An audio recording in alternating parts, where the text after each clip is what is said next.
Hi there. Welcome to today's yoga session, which is going to be a bit different from previous days. We're going to be doing fewer postures, but we'll hold them for longer than usual. Working this way allows us to work not just on the muscles, but on the connective tissue too, the stuff that holds our bones and muscles together. It also gives us more time to quiet our busy minds. Developing your ability to be still is part of your yoga practice. Begin sitting on your mat so that you can come into butterfly pose. For this, you need to bring both knees up with your feet together on the mat. And now let your knees fall out to the sides, keeping the outer edges of the feet together as you do so. For some people, this will be quite easy. But if you have tight hips, which is often the case for men and also for people who do lots of running or cycling, for example, it can be difficult. If that's you, there are a couple of things you can do. The first option is to put a block under each thigh, so you can relax in the posture. If your hips aren't very open, sitting in butterfly without any support will cause you to engage the muscles around the hips and upper legs, and we want to relax them. The second option is to sit on a block, which will help you tilt the pelvis forward and release any tightness in the hip flexors. Once you've got your foundation set up, check in with your spine. Bring your awareness to your lower back, and if you're slumping, draw the lower back through to put your spine in a neutral position. The chest is lifting, and you're drawing up through the crown of your head.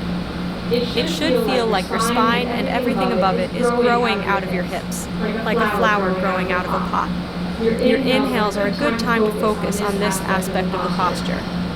Each time you exhale, feel your lower body sinking down into the mat. These two actions, lifting on the inhale and sinking on the exhale, will create opposing forces that draw more and more length into the spine. You can always use your exhales to release tension in the hip joint and inner thigh. When we become aware of tension, we're able to consciously let go of it. To come out of butterfly pose, take your hands to your knees and lift them back up to the center before stretching both legs out along the mat. You might want to gently bounce your knees here, or roll your legs in and out to reset your legs and hips. When you're ready, come onto all fours and tuck your toes under. This is where they're going to stay for our next posture, toes pose. So come onto your knees, and from here, slowly sit back on your heels.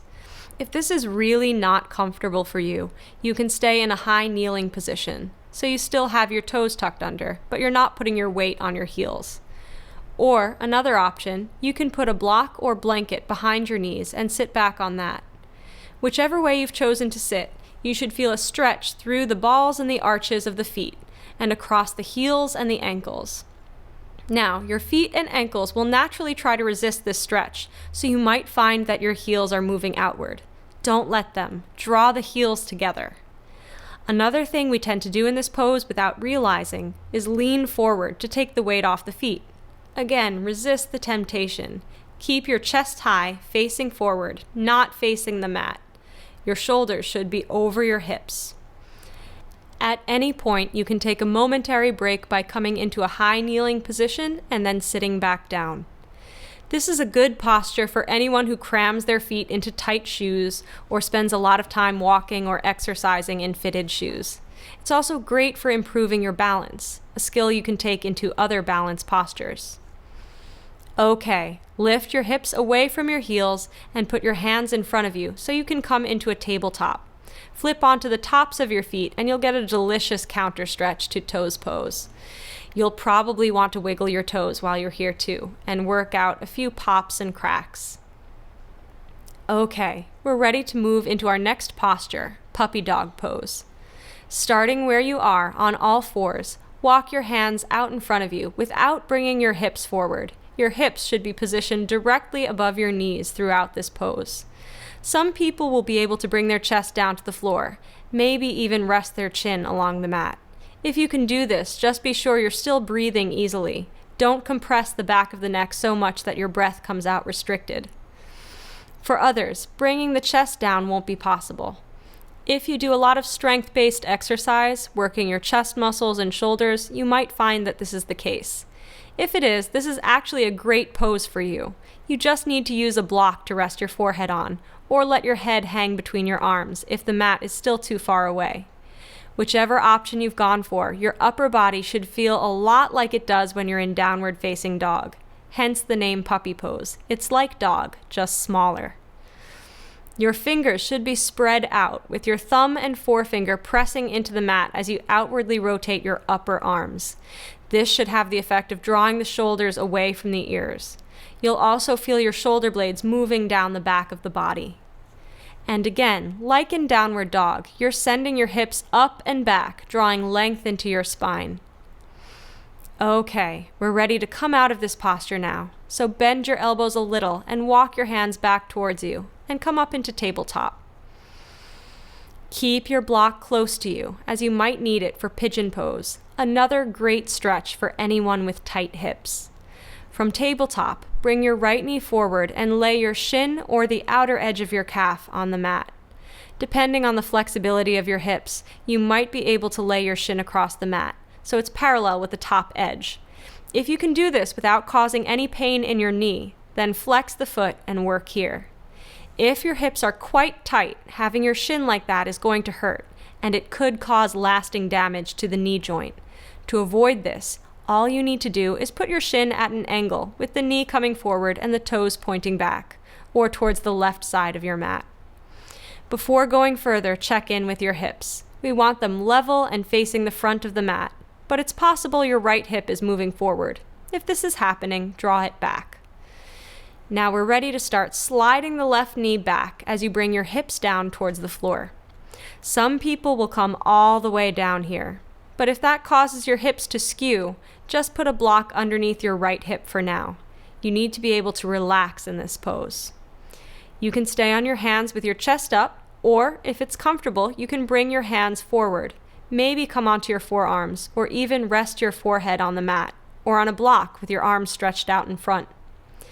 This is a restorative pose, so allow yourself to melt into the posture.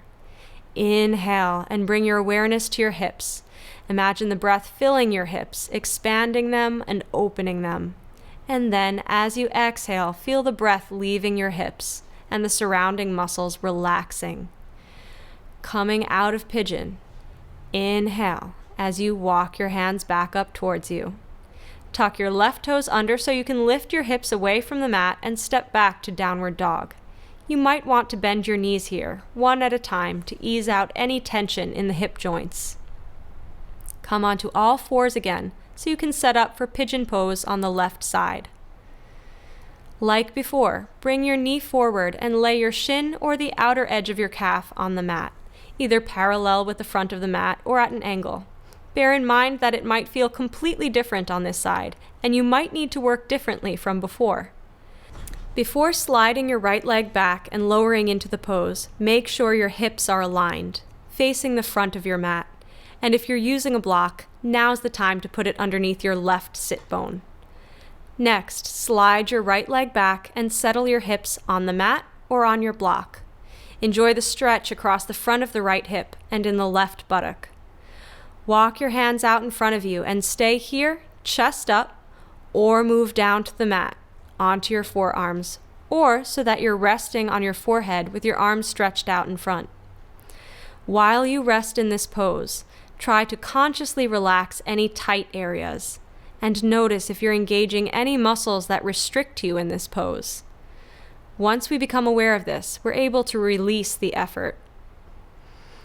Bring your awareness to your right leg. Are you rolling onto the outer edge of the thigh? If you are, draw your inner thigh down and press into the top of your foot.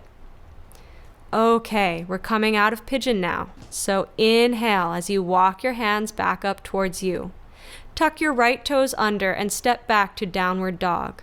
Again, take some movement to release the hips if they're feeling sore.